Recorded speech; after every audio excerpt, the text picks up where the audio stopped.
Lecciones del Espíritu Santo, marca Inves. A continuación. Importantísimo el aseo. Desde luego no tanto el material como el espiritual, que es el más importante. Mi casa limpia del moho. Comenzando una nueva serie, hoy un pan limpio, generando desde el Salmo 18, versículo 28. Tú encenderás mi lámpara, Jehová mi Dios alumbrará mis tinieblas.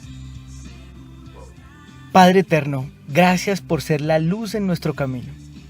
Bendice este alimento espiritual y abre, Espíritu Santo, nuestro entendimiento. Te lo pedimos en el nombre de Cristo Jesús.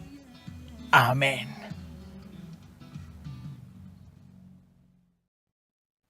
Bueno, para el día de hoy tenemos otra enseñanza que encontramos obviamente en la palabra de Dios y la titulé Mi casa libre de moho. Entonces, este término moho o lepra, más conocido como un mal o una enfermedad, es descrita muchas veces en la palabra de Dios. Entonces, escudriñando la Biblia, llegué al libro de Levíticos, especialmente en los capítulos 13 y 14, donde el Señor instruye a Moisés acerca de todo el protocolo para diagnosticarla, observar su evolución, tratarla y por último, pues certificar ya a la persona afectada como pura nuevamente. Porque recordemos que toda persona a la que se le detectaba lepra era tratada como impura. Y pues como tal debería estar aislada completamente del resto de la comunidad hasta que el sacerdote no diera el veredicto final de sanidad total. Leyendo en estos pasajes también encontré que a las casas, a la ropa y a los utensilios también se veían afectados por esta enfermedad. Para la época, cualquier aparición de lesión en la piel o manchas en la ropa o en las paredes era considerada como lepra y pues debía recibir su tratamiento.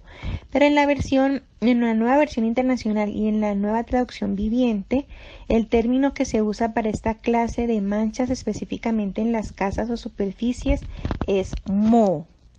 Entonces quise averiguar pues qué causas se dan para que una casa pues llegue a estar llena de moho y encontré varios factores. Entonces a continuación voy a nombrarlos y a enumerarlos y hablar un poco de ellos y les pido pues toda su atención porque sé que al final vamos a ver cuál es la aplicación espiritual, pero mientras tanto necesito describir bien para tener más claridad lo que Dios nos quiere hablar en unos minutos. Bueno, entonces para que las esporas del moho aparezcan y crezcan dentro de una casa, debe existir la mezcla de ciertas condiciones que son las siguientes. Entonces, primero pues debe haber una fuente de alimento donde se nutra ese moho, ya sea madera, yeso, algodón, etcétera. Pero digamos que la primera causa para que se dé esta condición de crecimiento del moho es la oscuridad, porque el moho no puede crecer en un lugar donde siempre reciba la luz directamente. Entonces esa sería la primera causa. La segunda causa es la temperatura, ya que el moho en condiciones de extremo frío o calor no crece, o sea que se necesita de un lugar cálido o tibio para que favorezca su crecimiento. La tercera causa que encontré es el oxígeno. Entonces dicen que del oxígeno en lugares donde hay poca o nula ventilación, donde no corre y fluye el aire, el moho crece más fácilmente. Una cuarta causa es la humedad. Y esa creo que es de las principales causas para que crezca el moho en casas, es lugares donde hay fuga de agua o goteras y esto favorece a que crezca pero de forma veloz el moho y se propague donde haya humedad. Y quinta es el tiempo. Este es relativo porque hay hongos que crecen súper rápido, entre 24 y 48 horas, pero hay otros que requieren pues mucho más tiempo. Bien, entonces ya teniendo claridad en estas causas, ahora miremos rápidamente cómo se detectaba el moho.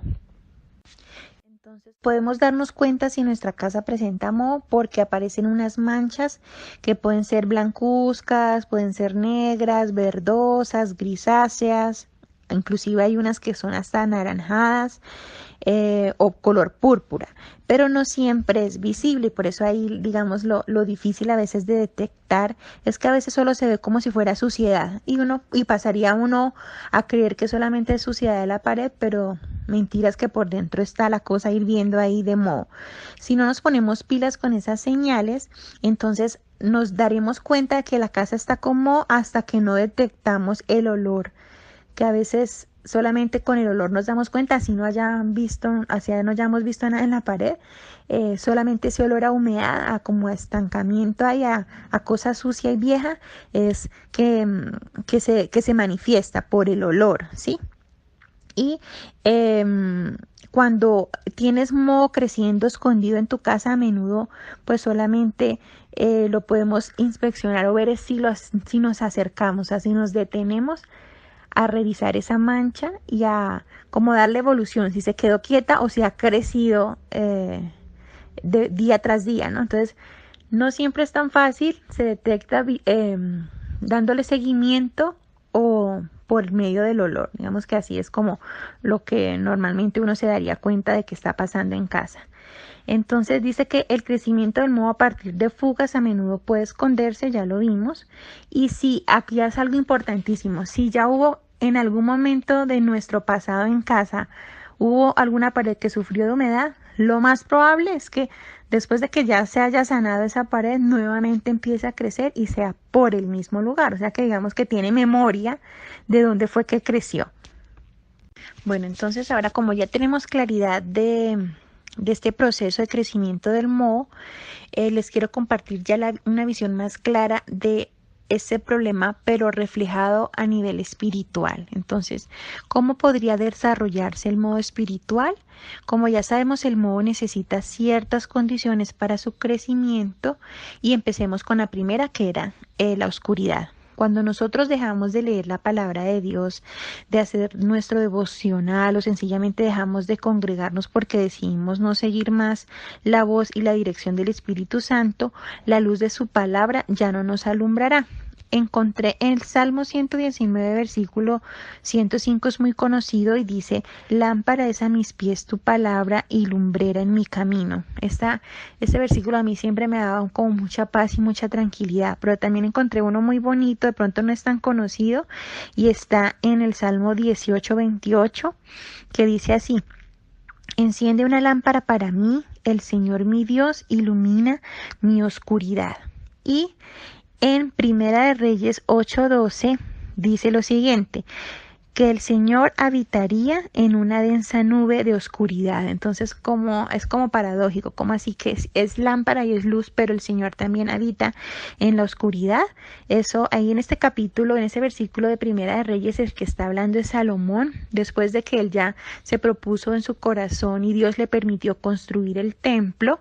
Él le dice así: tú habías dicho que habitarías en una nube, en una oscuridad, pero ahora ya estás aquí en mi templo. Y el Señor me mostraba lo siguiente: cuando yo me encierro y cierro la puerta en mi habitación o en el lugar secreto que yo he escogido para estar con Él, normalmente yo lo hago a media luz o a veces en total oscuridad. En esa oscuridad es que recibo la luz de su palabra, porque ahí es donde le dedicamos tiempo a leer su palabra, a orar o a alabar. En ese momento de oscuridad, su presencia y su luz se hace manifiesta.